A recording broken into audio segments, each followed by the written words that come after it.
Hello and welcome to The Diverse Bookshelf with me, Samia Aziz. On this show, I interview incredible authors doing a deep dive into important themes and issues while talking all things books. What happens when two people are deeply in love, but they want different things for their future?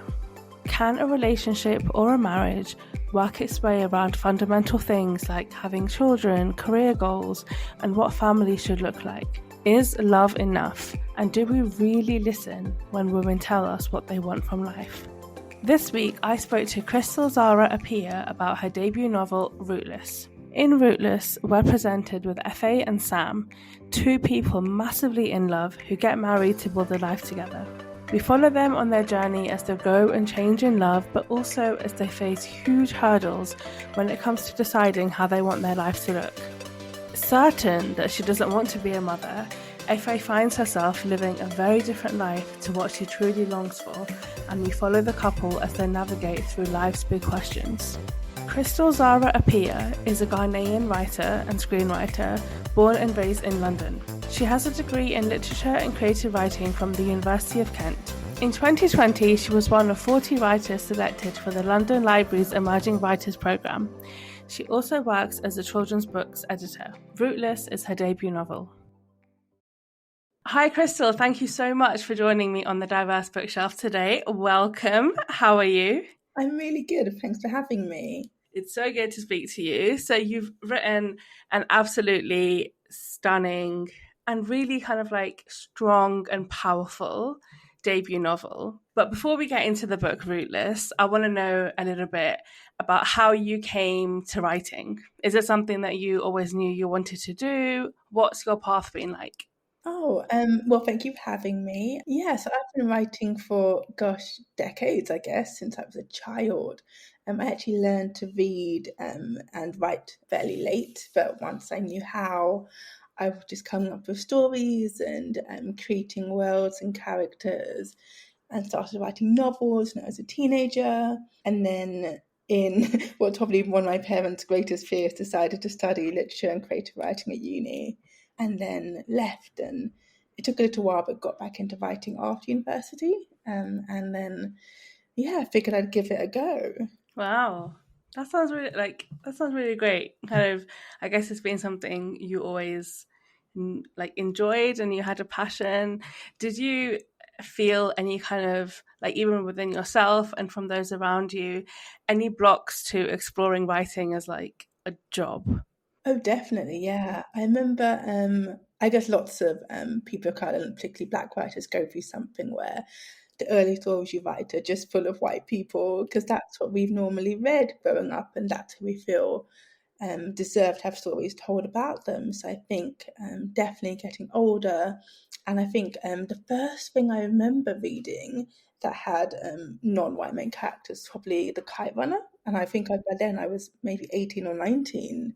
So it took a long time to, stumble across books that showed more of the world that we live in, that had great representation. And then once I realised that was an option, I just kept looking for books that were doing similar things and meant that I could see more as a possibility. But I remember even before I knew books like that existed, I was still hoping they did and still trying to create worlds, but I wasn't quite there yet. So yeah, I mean, I think definitely I echo your sentiments. Growing up, there wasn't a huge amount of books where there were people that looked like you or looked like me.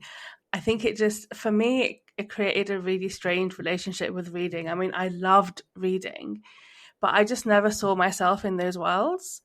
And so the experience that I have now is so much more immersive and real, and it feels more multi-layered and complex, and I can understand things a lot better because I feel like I'm being seen somewhat. And it's just so different to the experience I had growing up. Felt a little bit more detached. And there was almost something now I feel like reading is not just something I do, but it's kind of something I am, or something I be, if that even makes any sense. Whereas when I was a child, it very much felt like an activity. I'm going to pick up a book and I'm going to read, because I didn't have that sense of being fully immersed in something that I understood. Mm-hmm. I think that's so true for so many people. I should actually mention that before Cal Hissini, there was a Mallory Blackman Mm. series. So actually, there was someone before him. But I think in general, there's a shift when we start to see ourselves in books more and see a greater breadth of stories being told. And I think, particularly someone who now works in children's books, like I love books, I just love that. Yeah, that we're part of that shift and part of seeing more narratives out there. Yeah. Do you feel like almost like a burden of representation when as a writer? So as readers, we look for representation and we seek it out, and either we find it or we don't, or like we find it and it's not it's like shoddy or it's harmful. But when you're the writer, I can Mm. imagine that it's very different. Like, do you feel there's this like burden or this responsibility on you, and how do you feel about that? That's an interesting way of thinking about it. I guess for me, I'm not yet. I guess we'll see when deadlines are encroaching. But right now, I'm not seeing it as a burden. I think for me, it feels, I guess, more like an opportunity, more like a blessing to be able to represent the world the way I see it, the way I've lived it, and to tell stories that hadn't, I guess, been on the page yet. It feels almost like, yeah, I guess you have this unique opportunity to tell something that does feel new or does feel more nuanced, because to me, it's just everyday life.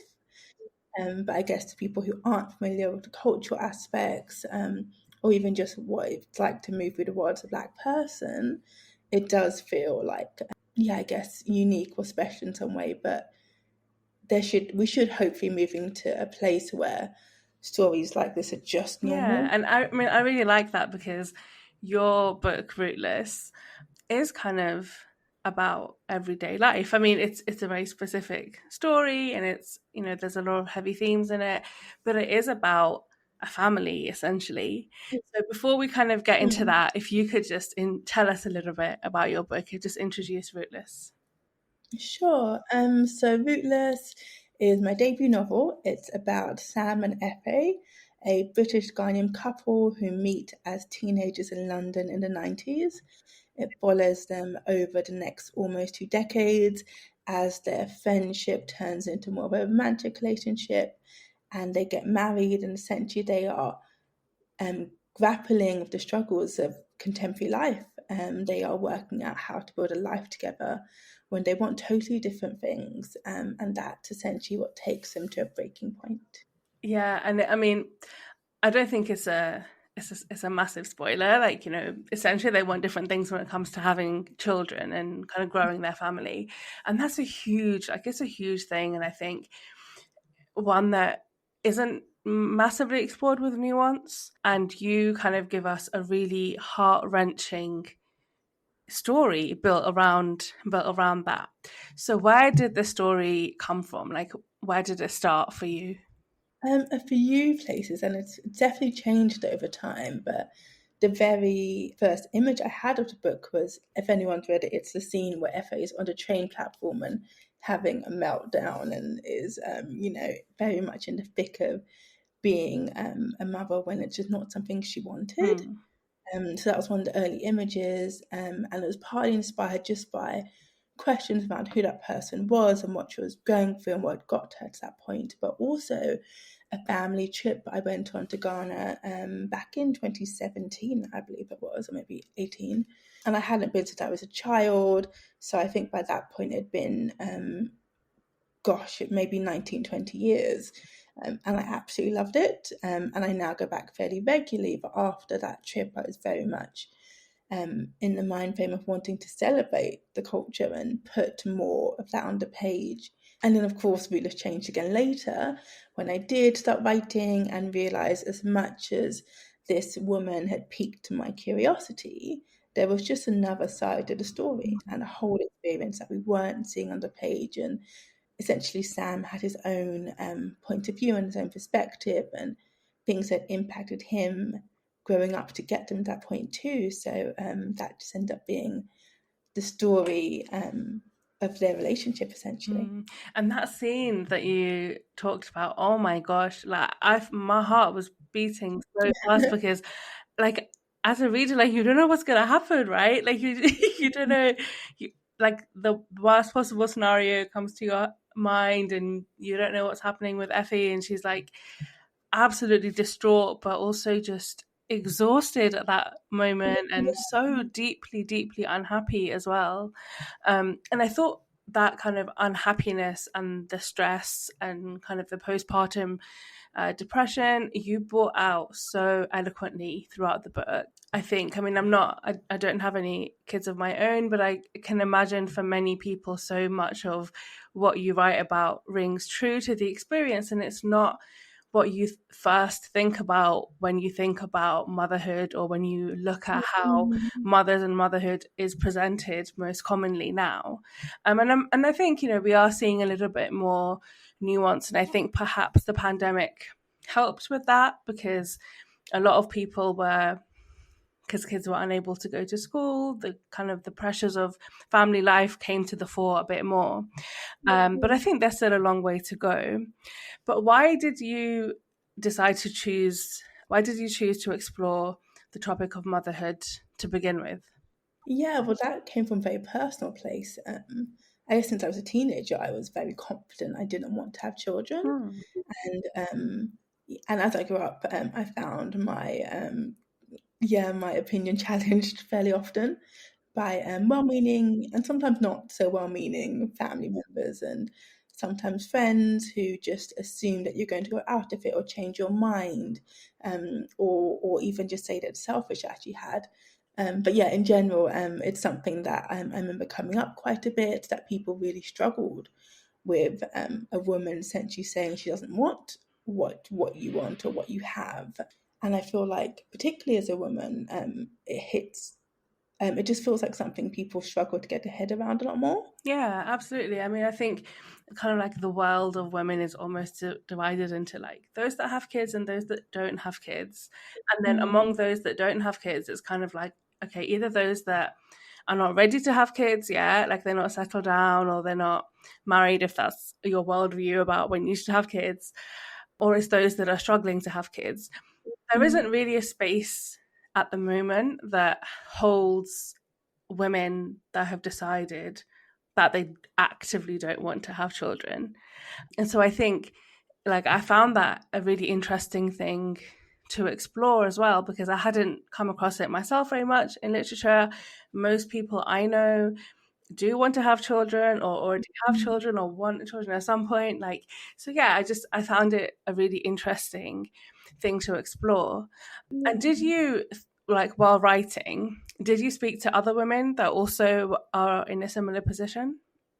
Funny enough, not really, because for me, it actually came from a personal place where I'd made that decision years before I started writing the book or even thinking about it. So it became more of an exploration of, well, what would happen if you give into the pressure? What happens if you agree to a life you don't actually want? Like, where do you go from that? And how might it impact you and your family? So it became more a personal exploration, I guess, of Efe's story and what that might look like. And I have plenty of people around me who do have children, so lots of those details and some of the things she struggles with are probably inspired or influenced in some way by people around me. But definitely it came from a slightly more personal place, and also as Efe became a really real character, it was became more about what she would do in this situation.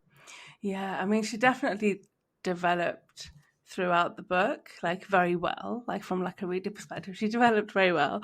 But also, like, I really felt for her. I mean, I didn't always agree with her, or like, and I definitely didn't agree with Sam a lot of the time. But like with her, I didn't necessarily always agree with her, but I really, really felt for her because I think as I said earlier, like what really comes out is just how unhappy she was, and it felt like just such a difficult situation because her and Sam, like you build up their relationship early on in the book, and you kind of, we kind of figure out that they're probably going to get together because it's almost one of those that is like, oh, they're meant to be, but like they just keep missing the opportunity.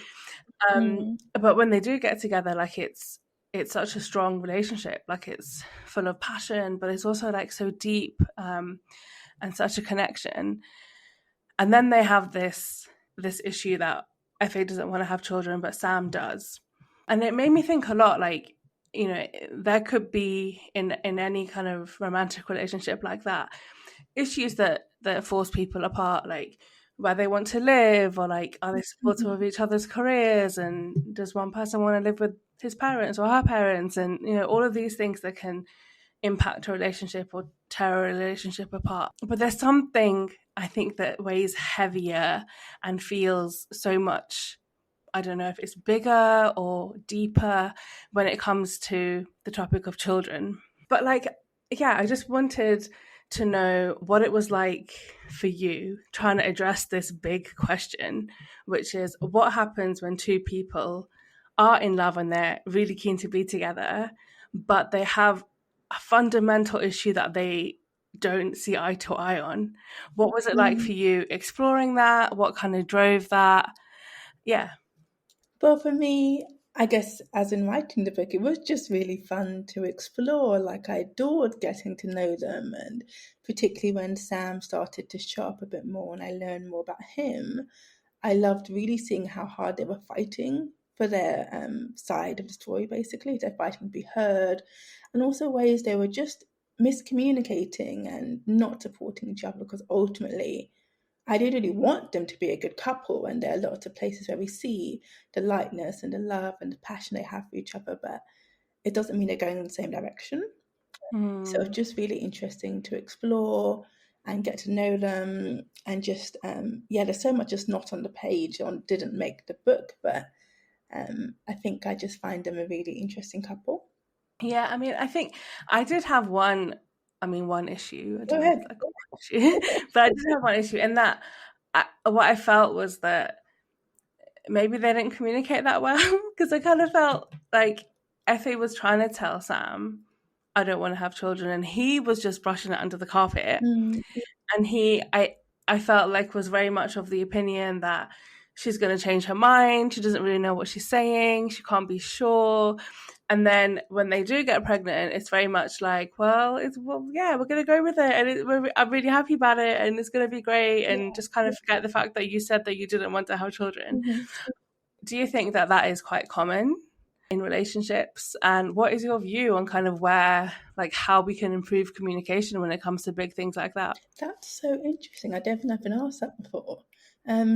Yes, I do feel like it's very common for people to hear what they want to hear, and to twist things, or to assume things to be easier than the other person saying it will be, because also, like, they had never been through that before. Yes, Efe had worries and concerns, but objectively looking around them, they could both be like, well, people do it every day. People have children every day, and they could put in place things to try and support her, make it easier. But ultimately, she was always going to struggle in that. So I think they absolutely needed to listen more and communicate more, and to not assume certain responsibilities always fall on FA. Yeah. I mean, just listening to you speak, you very much talk about the characters as if they like exist outside of you and outside of the page, and almost as if you have been just observing what they're doing and then writing it down. But obviously, like, you created them, but do you, yeah, like, do you have that kind of, do you very much feel like they're people of their own? How did you develop them? That's really interesting. Yeah, I feel like I'm quite distant from them now, because like, edits were done months ago, and I'm actually about to sit down and reread it, because I'm working on the second book, and that will be the first time I've read it through in over 6, 7, 8 months maybe. So I've had a lot of space from them, and feel like they're off living their lives, and carrying on without me, actually. So that's a nice feeling. I feel like I've raised these children up and sent them out in the world, and been like, okay, good luck with your Oh. relationship. But when you were writing them, Mhm. did did Effie or did Sam, did they come to you like quite formed, or and did you have the plot in mind, or did they come to you kind of partially formed and then they developed, and then therefore the plot went in accordance to how they developed? Well, definitely in terms of my writing style, I know where things will begin and where they'll end. So those elements hadn't really changed at all over the several drafts it took to write Rootless. But in terms of characters, I'm definitely discovering them over the course of the story. And there are definitely places where I kind of give them my traits as filler, and I'll come back and be like, oh, you really wouldn't do that. And other places where it just sits a lot better. And I'm like, no, that does make sense for you. So it's always a process of discovering what they're like and how they're reacting to things around them. Even, can I give a spoiler? Should I avoid giving spoilers? You can, I think. It's okay, yeah. Okay, even everything going on with Sam's mum, particularly towards the end of the book, I'm going to be vague on that, but his relationship with her and the gap she left in his life, essentially, that was discovering fairly late in the day because, just trying to understand what he would be like and how that had shaped him as a parent and his dreams for a family. A lot of it does feel like discovering them. That's really interesting. That's really, because I mean, I have spoken to quite a few authors, and everyone's way of doing it is very different.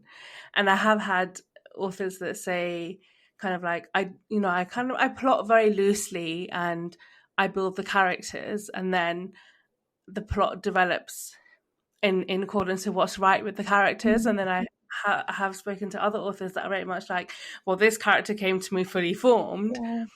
Because I knew what they were like from the beginning, and they were like so well formed that I was able to develop a plot, like a really clear plot. So it's really interesting how it happens differently and how it happened for you as well. But it does sound like a really like an explorative and really interesting and creative process. And I think you can kind of tell that with the book, because it does feel like not just that the characters get clearer in our mind, but we get deeper and deeper. I think especially with Sam, as we kind of go back, and with Efe as well, when we go back to her childhood and when she goes back to Ghana, we kind of get deeper and deeper.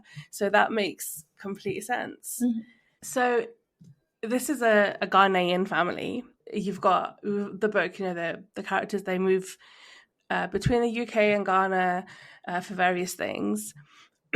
But we also have the experience of Efe and her sister when they're quite young, they're at school in the UK. Now, what did you really want to bring out about the British Ghanaian experience? In terms of them when they returned, or the parts we don't really see when they're very young? Everything. Oh, okay. Well, I think I really wanted to lean into the expectations, particularly around being a girl, being a woman, and what that essentially culture in society is expected of you.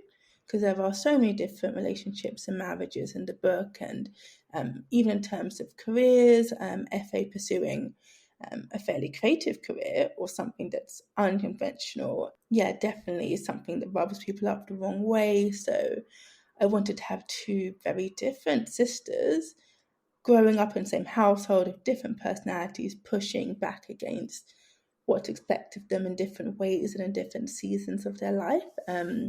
I think that's definitely something I wanted to explore. And what about when the girls were younger and they came to the UK? Because it's really harrowing. There's like an incident that happens that we don't ever actually get a flashback. We kind of get like a retelling, and then like a retelling of it. We don't actually get a flashback. And I think that was like a really very, very nice thing to do, because then it didn't go into as much graphic detail as you might have done if it was like a natural flashback. But that was essentially about fitting in and belonging and bullying. In your experience, what do you think are some of the common experiences and some of the challenges that people have faced when they've come from Ghana? Oh, that's funny. I feel like I can't speak to every single experience, but I definitely feel like people have to go through a learning curve of trying to acclimatize and work out what's expected in this new culture, as well as all the little things like, trying to find your feet in new society and work out what community looks like to you, just because I really wanted to show the discrepancy in terms of when the family are based in Ghana compared to what's like when they were in the UK, where Ghana for them had that inbuilt community. There are people living in their building, neighbours they'd grown up with. It just felt a lot more communal, and of course the community had stronger opinions on things because they had been around and shaping your entire life. Whereas in the UK, I wanted to show they were a lot more isolated, that it was new, that they were trying and struggling and battling against some very challenging obstacles. So I think that's something I wanted to show, and also to show how the experiences Efe in particular went through when she was really young were just really defining. They did shape her entire life, the course of her life, and I personally feel like that's a big reason why she's not the best at speaking up about things and does try to go under the radar or push her feelings to the side a bit more. And that's something I wanted to really show as something that had really shaped her and defined her as a person. Yeah, absolutely. Because there's quite a few points in the book where I feel like she doesn't have very much confidence, even though she's like amazing. She doesn't have very much confidence, and I feel like she's quite like hesitant and maybe like a little bit scared. And then when we find out what happened when she was much younger, when she was very small and at school, that definitely I think makes it helps kind of like things fall into place, because you kind of understand like, oh my goodness, she had this huge traumatic thing happen to her, which was already when she had left her home and was trying to like settle into a new country and make friends and understand how life was there, and then to deal with something so awful within that. It definitely, I think, helps us understand her a little bit better. And I think also, like, I really wish that she had the help and the support that she needed. But I think in so many communities and cultures, the way that the difficult situations get dealt with is just to like brush them under the carpet and move on, Yeah, which I think yeah, is what happens, exactly. unfortunately. Yeah. Yeah, so that was really sad. But with Efe, actually, so there's a few different times where she goes back to Ghana throughout the book. And I really felt like every time she went back to Ghana, she just kind of like came to life. Like she was Oh. so much more relaxed and she was really thriving. And I feel like it brought out different parts of her personality. Mm. Was that conscious, and what was behind that? Well, I think for F in particular, Ghana offers her things she can't have in UK in the same way UK offers her things she can't have in Ghana necessarily. It just feels like opportunities are different, how she reacts to things are different. Actually, I remember recently I listened to an interview with, I think it's either Kristen or Kirsten Chen, who had told an anecdote about how she'd followed this author who speaks, I wouldn't say either Cantonese or Mandarin, as well as English, and that writer also speaks both, and had mentioned that watching an interview from by that author in English compared to Cantonese, they seem like an entirely different person. They're like less humorous, they don't crack as many jokes, their whole personality essentially changes based on the language they speak and the context. And I think that's kind of something that we're seeing in FA2, where she has space to be and to breathe in certain ways in one culture, in one country, where she doesn't have them in another. And I think that is something that does ring very true, like for me personally. That's really interesting that someone's picked up on how when that author speaks in Cantonese or when they speak in English, that they almost seem like two different people. Mm. And I very much felt that about my parents. Yeah. Like when he speaks Urdu or Punjabi, I feel like I don't recognize the same man that speaks English, Yeah. especially like at work or like in certain situations. Whereas I really hope that I have like, I don't know, I really hope that I'm able to be myself Mm. in more than one situation. Yeah. But I mean, of course, it's completely understandable. And on that, actually, like you explore throughout the book womanhood. And I just wondered if you could just unpack that a little bit, like womanhood, especially in like the Ghanaian context. What's it all about? What are the challenges? What are some of the experiences that people have? And why was it so important to you to explore that in your writing? Yeah, how funny, unpack all of womanhood. Well, I'll give it a go. But yeah, I guess coming from a Ghanaian family, it's funny because it's such a matriarchal society, but it does feel like they have a limited ways to be a woman, essentially.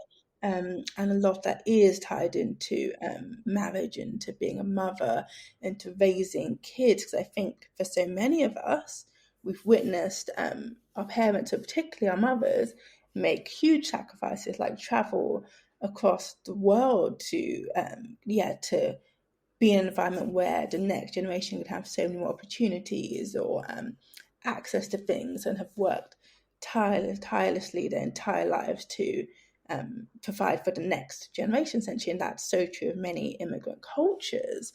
I think that often means that everything feels like it's so built around family and motherhood, and that's a priority, and that's when you're essentially mature, or you're grown, or you're like a real woman, essentially, is when you've graduated, air quotes, into that level, essentially. But I think that's something Efe really struggles with, particularly as something she hasn't wanted, and something that I've personally got a lot of pushback for every time. Gosh, it's been over a decade now, maybe coming up to 15 years of me saying I'm not having children, I'm not planning on it, where that is something people really struggle with, and feel almost like it's a rejection of the culture, or the society, or almost like you marking down someone else's choices, when it's none of that. It's just a personal decision. And I feel like people do really struggle with it. But yeah, and I think women can be incredibly supportive and can be phenomenal, but it does still feel like there are just a limited notion of what womanhood means still. Yeah, and I remember speaking to an author about how sometimes in systems of oppression, it's not that women like uphold them voluntarily or because they want to, but because women are so ingrained in the society, they don't see any other way of being. Like for Efe's mother, for example, she would never think that you could have a good life if you didn't get married and have children, right? And then she also has the perspective of her religion, which forms some of her opinions. But it's just because she could never imagine that, it could be a good life, and it could be a morally fine or morally right life either. And so instead of being able to support her daughter with her decision and the things that she decides to do throughout her life, she tries to bring her back onto that same path. And I think we see so many variations of that around the world with different things, even with things like accessing education and pursuing certain careers, but definitely getting married and having children, I feel like is the main one. And it's really sad, and it's not because women want to, because sometimes it feels really exploitative, like women exploiting other women, and it's not that at all. But it's just about how deeply ingrained and like almost toxic those systems are. That it just affects everything. And I think it's something that we do see so widely still in a society. It feels like something that's just so part of our culture. And it's funny because of course, like normally it's coming from a good place, and people being like, oh, this is what I think could be best for you, or this is how you could have whatever opportunities, because often that would have been the case in their generation growing up, that there are plenty of women alive now who probably can open a bank account without a spouse or parents' approval. And we're living in a society where that's totally different. But in some aspects, I do actually feel like it can be, I don't want to say exploitative, that might be a bit too harsh, but I do feel like there are instances of women who are, let's say, unhappily married, or have children they might not necessarily wanted to have, but then feel like that gives them a certain status in society. And essentially a new generation deciding they want different things is robbing them of that status. So it's not something they are for or supportive of, because essentially it means that those years or decades tirelessly staying in this thing that you knew wasn't for you now means nothing if the new generation are going to respect that. So it almost does feel like there's a place where it's also a status symbol, and there is some complicity in wanting to maintain that status, essentially. Yeah, and I wonder also, like, if you're somebody who was brought up your entire life basically being told that there is no other option other than you getting married and having children, and you don't want that, like you really don't want that, and still you make all the sacrifices possible to make that happen, and you're living a deeply unhappy life, and then this youngster comes along and is like, "Now forget that, I'm not going to do it." Exactly. You would also just feel like, "Oh my gosh, could I have done that?" Yeah. And like, how privileged is this person to now turn around and say that they don't want to do it, and I have given up my entire life and my body as well. Hmm.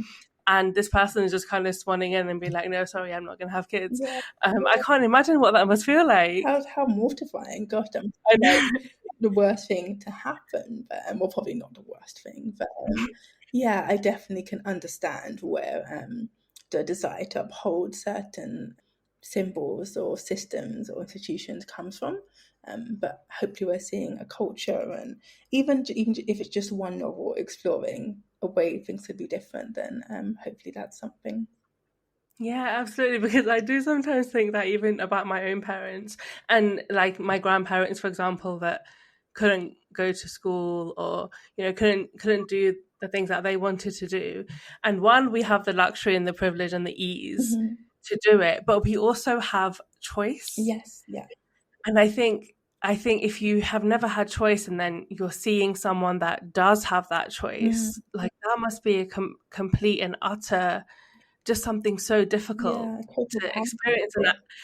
and I think that's why, like, when so many of us will have grown up with our parents saying things like, "Oh, you don't know how lucky you are," and we had to walk for 10 miles to go to Mhm. school, We and have it's that. because I think there's that frustration, right? Yeah, So, definitely. yeah, really, really fascinating. When you were writing the book, and obviously the editing process, actually, how long did it take you to write this book? Years. I started and stopped quite a few times, but I would guess maybe 2.5 years, Okay, maybe a bit longer. Yeah, I've okay. lost track 'cause I definitely started and stopped for 6 months at a time, several times. So, over a long period of time. Wow. And was there so because it was over such a long period of time, when you got to the end of like the 2.5 years, did you feel like you needed to go back and change anything you had written? Yeah, the story was constantly evolving and changing. I think, like I've said before, there was a place that was very much Efe's story, and Hmm. Sam was present, but we didn't know much about him at all. I think it was actually my agent's suggestion to see what he had to say, essentially, and use him less as a framing device and see if he had a side of the story. And it turns out he absolutely did. Um, Hmm. so yeah, the story had constantly changed and evolved, and even my process, like I know the beginning and the end, but the middle is muddied, and I have to work out what's going on and how they get to where they are. So yeah, it definitely changes quite a few times. So what I really liked about the characters was that they were so messy, but they were also like, sometimes you read a book and it's really clear that someone is like a good character or like a bad, quote unquote good and quote unquote bad Mhm. character. Um, but we were able to see, I think, so many different sides to both Efe and Sam. And I really like the complexity of that. I think it's such a real analysis of humans, because I don't think any of us are all good or all bad.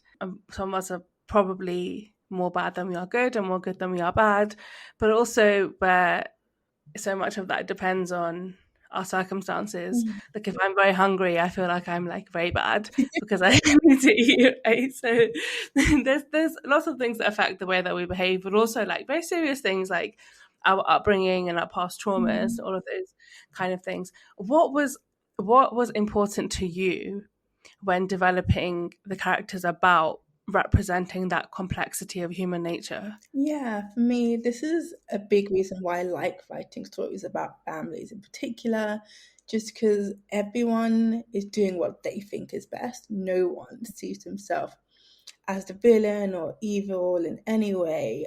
Everyone thinks they're making the right decisions, even when they can recognize things are painful, not handled well. Even a character like Mama, who I adore and has definitely rubbed some people up the wrong way, and can come across as incredibly difficult, still thinks she's doing what's best. And I think that's that nuance, that desire to do good, quote unquote good, even when it's hurting someone else or isn't the best for someone else, you can actually recognize that as something that I find so fascinating in families and in relationships. That's really, yeah, really. I mean, I find it very fascinating too, and also just how like people change over time as well. I just want to go back to the exploration of motherhood, because obviously the key thing you explore is this desire or this decision not to have children. But also you do show how difficult life can be for people that have children, especially when, like, you know, your partner is working all hours and they're hardly home and it's just you, and you've given up a job that you actually really enjoyed, and you don't know what's going on, regardless of whether or not you even wanted the child. I feel like even if you wanted the child, it's difficult, right? And so, and you explore mental health and postpartum depression. I just wondered if you could talk a little bit about that, like what that process of writing was like for you and what you really wanted to bring out. Yeah, I guess for me, come from a personal place where I know I didn't want to have children, and often people pushing you in that direction or encouraging you to talk about what joy it brings to your life and how awesome it is and how worthwhile it is. And I do feel like a lot of us, and even society in general, is just presented with like the highlights or the positives, and it's such a one-sided viewpoint we're given. And as someone who does spend a lot of time around little kids, I have lots of little nieces and have always, almost always actually worked with children quite a bit. I knew for a while that it's not the highlight reel we're given, and that it can be really hard, and there can be complications and difficulties, and your mental health can really suffer, and work prospects can really suffer. And I really wanted to show on the page what that could do to someone, particularly someone who knew they didn't want this kind of life. So I guess it just became a personal exploration, and I kept pushing FA to see what would happen, what would break her, would she decide to change? Like, would she change her mind? Does it get better in time? Where were their limits essentially as a couple? And it's something I just really enjoyed exploring, and thought like I wanted to see, because I had seen like and been undated my whole life with plenty of people spinning the joys of motherhood, which I was convinced would not be the case. Yeah, that makes a lot of sense.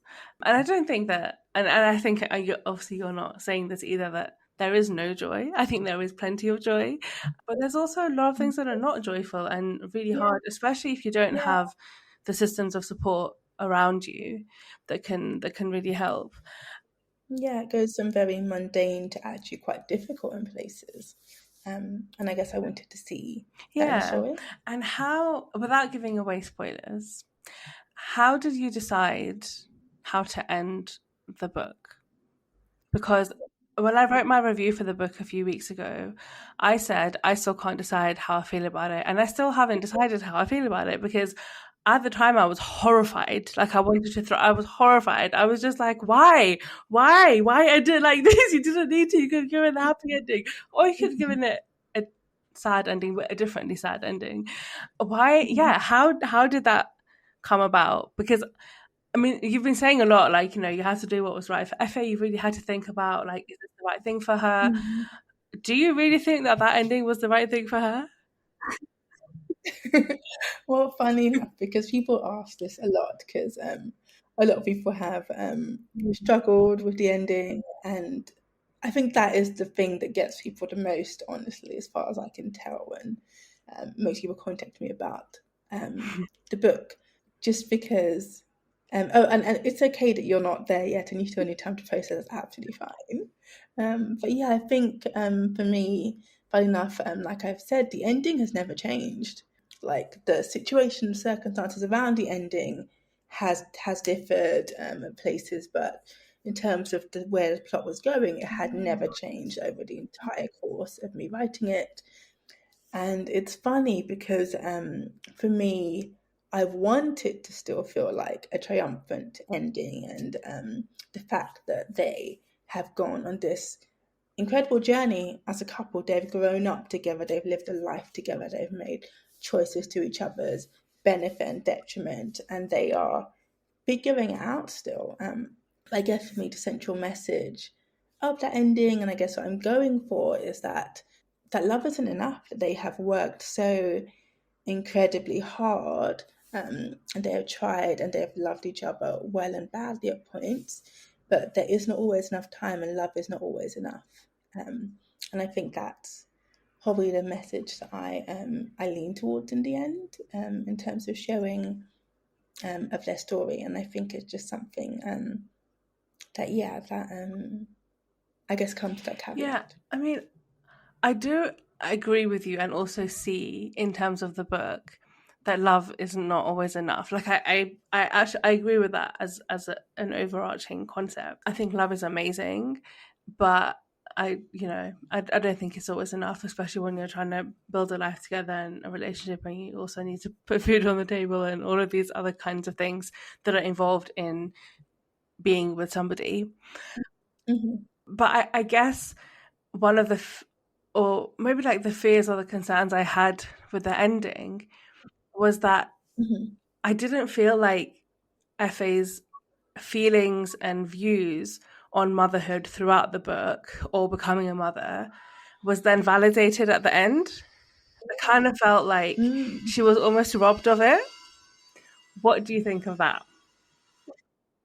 I find that interesting, just because I think people have asked me questions around, what I think happens after the book, and if things had looked different, what would have been next for their story, essentially. And I think for me, trying to tiptoe around plot points, I think for me, I adore them as a couple.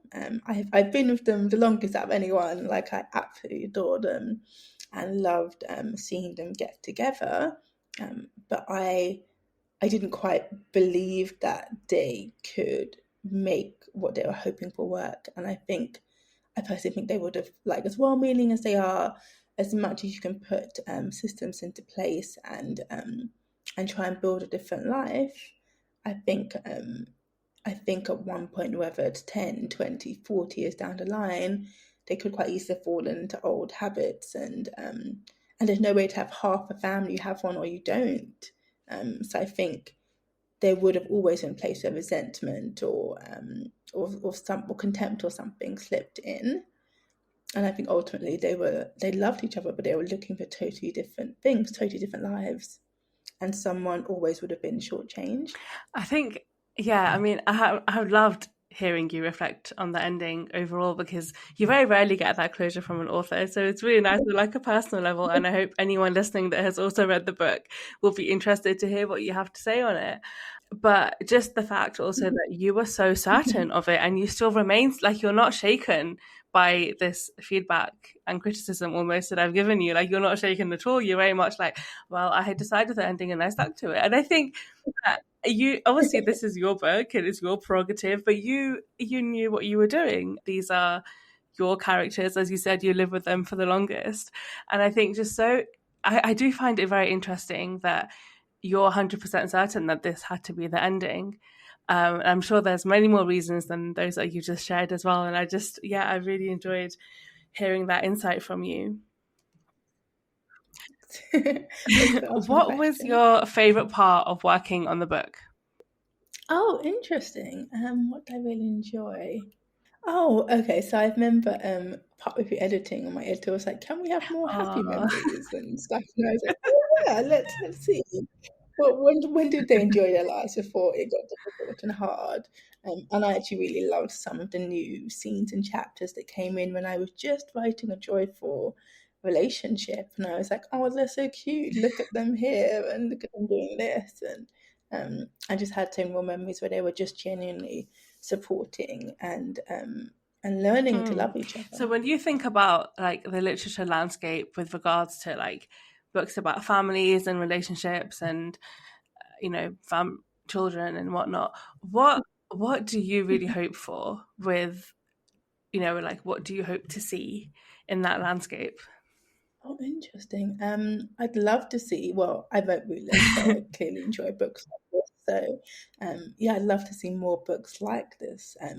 Even in terms of just exploring different notions of what families like, and broken and dysfunctional families, and families where kids are raised by grandparents, or yeah, family looks entirely different to what we traditionally expect in terms of like a nuclear family. I think I love stories like that, and I love the nuances of stories, and books about family secrets. I always find those so fascinating. My next book I'm working on is full of secrets, and I keep having to work out how to bury them into the plot. But it's been really fun.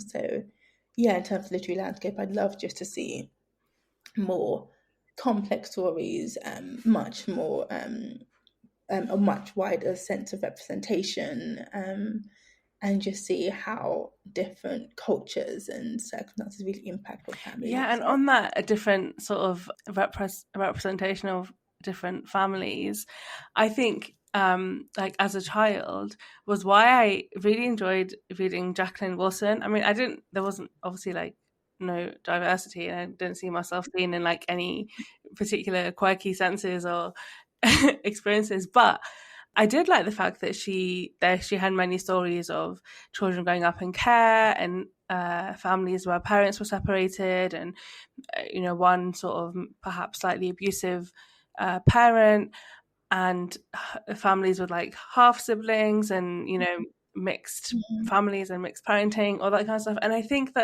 that's also why children gravitate towards her books, because they see different versions of families and different kind of ways that families come together, and how they see Mm. their different classmates and their different friends' experiences being reflected in literature. And I just think that that's so important.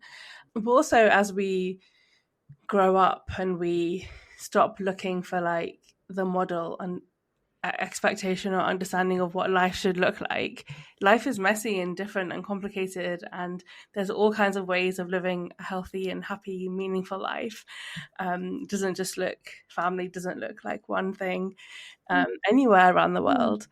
And just finally, what do you hope those that read Rootless take away from the book?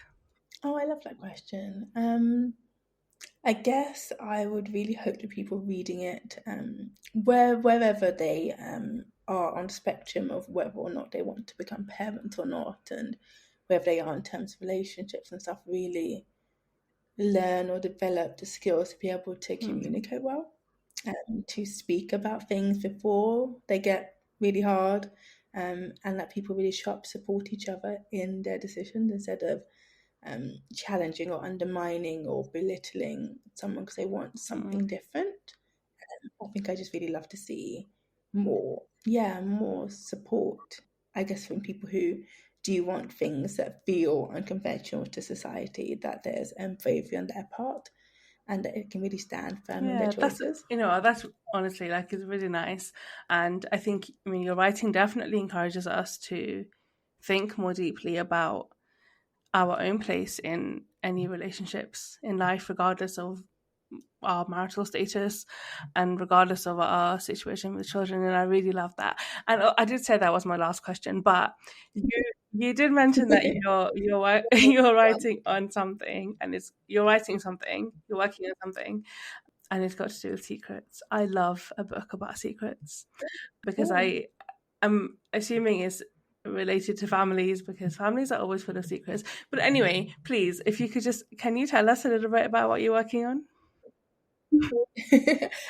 It's actually very under wraps, but I'll share roughly what I can share at the moment, which is yes, it's a novel about family secrets, and it focuses on two sisters who are kind of caught in the middle of this, and their lives go separate ways until long buried secrets start to bring Oh them my back gosh, I together. cannot wait. I mean, you told me nothing about the situation or the people, but I still cannot wait. That sounds amazing.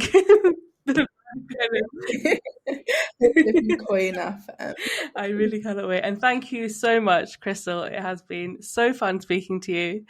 Thank you so much for your time today. Thank you for having me. Have a great day. Thank you so much, Krystle, for such a fun and really interesting conversation. I loved every moment of it, and I hope that you, my listeners, do too. If you enjoy the podcast, please follow the Diverse Bookshelf on your podcast platform of choice and connect with me on social media. I would really appreciate it if you could rate and leave a review, as it helps more people find the podcast.